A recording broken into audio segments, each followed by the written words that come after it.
আসসালামু আলাইকুম, my name is Azad. আজকে আমি যাবো হলো পতেঙ্গা, তাও পুরো ফুল টিম, মানে ফুল সবাই মিলে। দেখেন রাস্তাটা কত সুন্দর। তো গাইস দেখেন আবার পুরো ফুল টিম যাচ্ছে। এখন দেখেন আপনি কত সুন্দর দৃশ্যটা। আর এখানে যে জাহাজ, বাপরে বাপ, আপনার বললেন না। ওই দিন আমার নিশাত কামের কাবিন ছিল। কাবিনের প্রোগ্রাম শেষ করে আমরা বউ আর জামাইকে নিয়ে ওই যে পতেঙ্গা এসেছিলাম। দেখেন কত সুন্দর দৃশ্যটা। এই যে বউ জামাই, এই যে ক্যামেরাম্যান। আমার নানা ভাইয়া তো আর্মি, এই জন্য আমরা আর্মি গাড়ি দিয়ে এসেছিলাম। আমার পুরা সবাই আসছিল, এই যে বউ জামাই। তারপরে দেখেন কত সুন্দর দৃশ্য।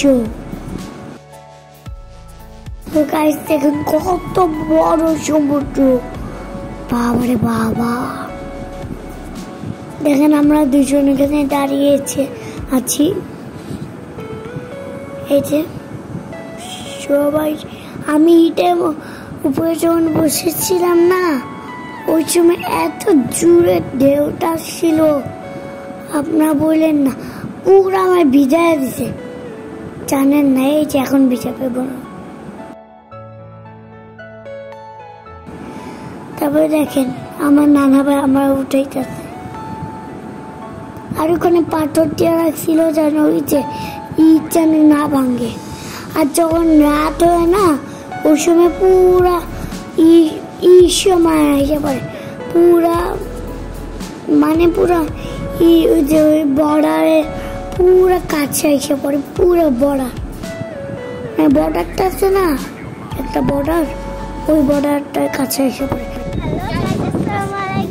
আজকে আমরা এখানে ঘুরতে এসেছি, আমাদের সাথে ছিল আজান, আর আপনারা সবাই দেখবেন আর একটা লাইক কমেন্ট শেয়ার করবেন। বাই।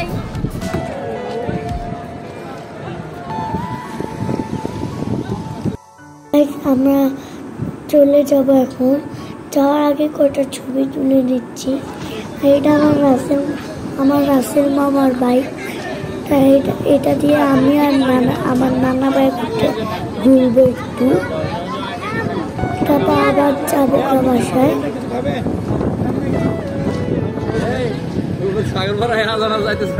আল্লাহ হাফেজ, আমরা চলে যাই। পরে দেখা হবে।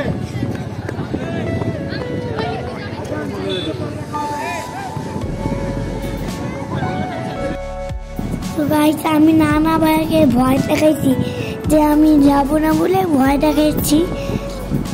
এখন নানা ভাই আমাকে আবার নিয়ে আসছে। আমি ভয় দেখাইছিলাম এমনি, আর নানা ভাই সত্যি ভাবছে যে আমি যাবো গা। এখন দেখেন পুরো দৃশ্যটা, কালো কালো দৃশ্য।